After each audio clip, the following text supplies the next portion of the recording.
নমস্কার, আজকের ভিডিওতে দেখাবো মাত্র 1 টাকায় আগরবাতি বক্স আপনি প্রিন্ট করতে পারবেন। আমার হাতে দেখছেন একটা বক্স। এটা 5 টাকার একটা বক্স। আমি কাছ থেকে দেখিয়ে দিই, একটা 5 টাকার বক্স। এটা সুন্দর কোয়ালিটিতে প্রিন্ট আছে কিন্তু ল্যামিনেশন নেই। ল্যামিনেশন না থাকলেও এটা সুন্দরই দেখাচ্ছে।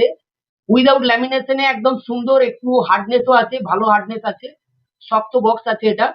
1 টাকাতে এরকম ধরনের বক্স আপনি প্রিন্ট করে নিতে পারেন। 1 টাকাতে এরকম ধরনের বক্স প্রিন্ট করে আপনি 5 টাকার প্রোডাক্ট আপনি লঞ্চ করতে পারেন। 5 টাকার প্রোডাক্ট লঞ্চ করার জন্য আপনি যদি প্রিন্ট কস্টিং 1 টাকা খরচা করেন, তাতে আপনি আরামসে এটা 30টা, 25টা, 20টা আপনি যেরকম রেঞ্জের করতে চাইছেন, আপনি যদি 5 টাকার করেন তো অবশ্যই 10, 12টা, 15টা কাঠিয়ে দিতে পারবেন।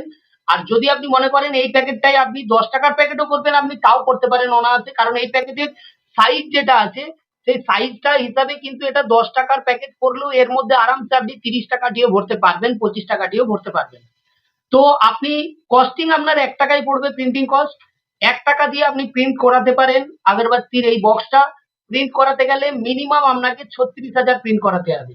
আমি রিপিট করে দিচ্ছি, 36,000 মিনিমাম প্রিন্ট করাতে হবে। কিন্তু আপনি 6টা ডিজাইন আপনি নিতে পারেন। মানে প্রত্যেকটা আইটেম আপনি 6,000 করে 36,000 প্রিন্ট করাতে হবে। এর থেকে কমে প্রিন্ট করানো যাবে না। তো আমি বলে দিলাম যে যদি আপনি 36,000 প্রিন্ট করতে চান, তবে এটার কস্টিং 1 টাকা আসবে। 1 টাকা মানে 36,000 টাকা কস্টিং আসবে, সঙ্গে ডাইস ডিজাইনের চার্জ এক্সট্রা অ্যাড হবে। তো 1 টাকাতে আপনি এটা রেগুলার বেসিসে প্রিন্ট করাতে পারবেন। ডাইস আর ডিজাইন তো আপনার ওয়ান টাইমই হবে, তারপরে আপনি লাইফ টাইম প্রিন্ট করাবেন। তো 1 টাকাতে আপনি এইরকম আগরবাতির বক্স আপনি প্রিন্ট করাতে পারবেন। আর যদি আপনার মনে হয় যে আপনি আরো বিস্তারিত জানতে চান, তাহলে স্ক্রিনে দেওয়া নাম্বারে ফোন করুন। আর যদি সাইজ নিয়ে একটু 19-20 করতে হয়, সেটার জন্য আপনি স্ক্রিনে দেওয়া নাম্বারে কল করুন। কল করে জেনে নিন। আর এখনই লঞ্চ করুন আপনার নিজের ব্র্যান্ড, নিজের প্রোডাক্ট। নমস্কার, ভালো থাকবেন, সুস্থ থাকবেন।